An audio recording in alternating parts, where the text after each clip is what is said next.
Hey everybody, welcome back to the channel. No real agenda today, more of like a venting, ranting video and hopefully getting some feedback from you. Really doing this because I'm trying out some new things, always experimenting with my YouTube setup. I got a new lens on my camera, not just for YouTube stuff, but for some photography stuff that I want to do. But also, I've got natural light coming in the windows. I have only one light on.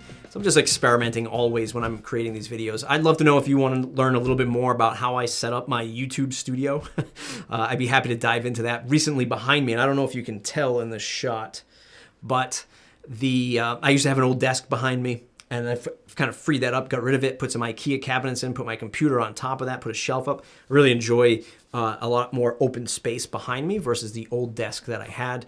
And the challenge for me in this attic, which is now my office, is I want to mix up the shots of my YouTube videos, which have all pretty much been in this chair since the last few episodes anyway.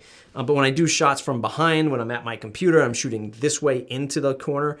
I just want to have different perspectives. So I'm trying to tighten up this YouTube studio of mine. If that's something you're doing, I'd love to know how you do it. If you want to see more of what I'm doing, just go ahead and let me know in the comments below. Today's vent or rant or whatever it is, again, I don't have a real true lesson here. I'm just hoping to get some feedback maybe from you and see how you all deal with this. But I saw a comment the other day in a Facebook group from a photographer, and he was saying something like, hey, what's the best, and I'm going to paraphrase this a bit here, but what's the best website builder out there? Because these web designers these days are so expensive. And it just, all of these thoughts sort of entered my mind, especially when it's a creative and especially when it's a photographer who posts these types of comments. I'm sure you've seen it before, and maybe you're a photographer and you know the value you're trading off. But that's the thing that I want to get at here is how do you present your value, right? Why is it that this person didn't see value in the web designers that he spoke to? What was it, because they were way too expensive for him? Or was it because they didn't relay the proper amount of value? And at what point does that settle into, even if you provide a lot of value, maybe that price point is still too high for that person? I mean, I know that there are things that I value and would spend a lot of money on. And then there were things that, items or services that I don't value, that I wouldn't spend any money on, no matter how insignificant that amount of money is. I just look at it as money I would never spend for such a thing. Two sort of things come to mind for me.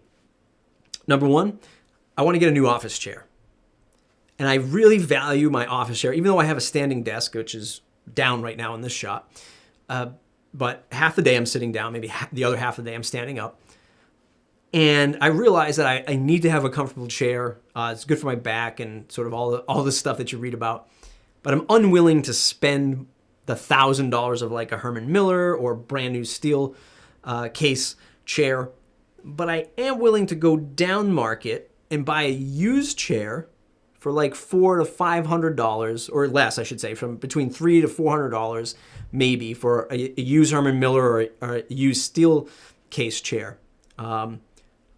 Controversy to that is I found some other branded chairs for like the $500 range, brand new, but I don't know their brand, right?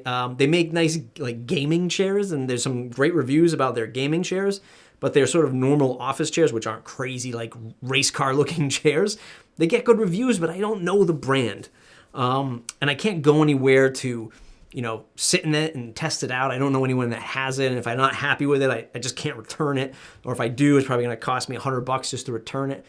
So I'm unwilling to spend the $500 brand new on this chair. I'm unwilling to go way up market and spend $1,000 on a brand new chair, but I'm willing to settle sort of in the middle of a used chair from a good brand. And that's sort of where I fall along the line of most tech and items that I want to buy, like photography, technology equipment.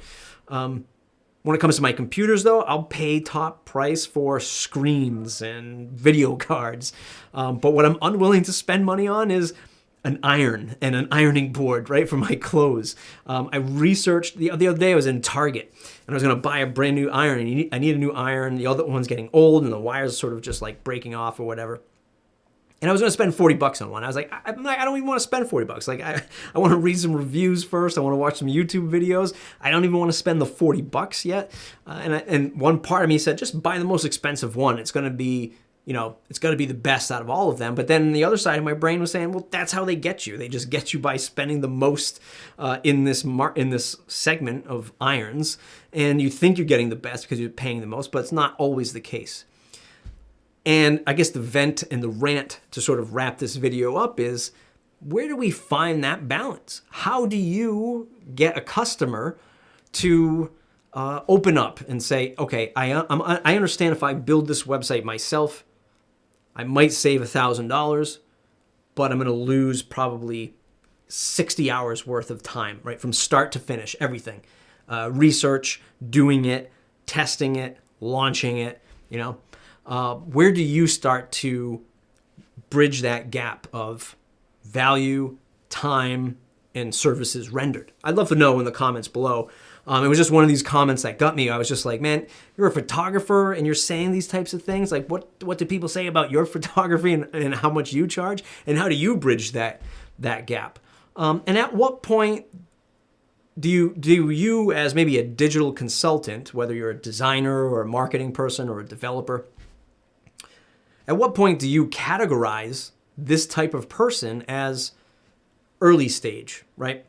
They don't value the website because maybe this photographer is just getting his business off the ground. He's not getting traffic. He doesn't know what to do with any traffic right now if he's getting any at all. He doesn't know how to do conversions and optimize the site. He's not selling anything online. So maybe at this point in his career, $1,000 is just way out of the ballpark because he's not doing anything with it. He might just look at it as this portfolio site where he is just sending people to. The flip side argument of that is, well, you need to be super fast so people don't leave, especially photographers uploading massive photos. It needs to work well on mobile because everybody's mobile now. It's 2018. No stupid sounds that start playing when you get to the website, right? But the underlining code is good and super fast and optimal. So at what point do these things start to trade off? And how do you approach customers in this sort of stair-step methodology of, okay, you might be coming into me now, knocking on my door, I'm gonna be too expensive, but I'm gonna identify that you're here in your journey of your business. You really need to be here, and that's when you need to contact me for a website. I don't know, just throwing these things out there, just thinking about things, and of course, testing my new video setup. Let me know in the comments how you sort of perceive, or how you portray that value. How do you perceive value in something that you're buying? Love to hear your thoughts. It's mattreport.com, mattreport.com/subscribe to join the mailing list. Thumbs up on this video if you like these types of conversations. Subscribe to the channel so you never miss a video. We'll see you in the next episode.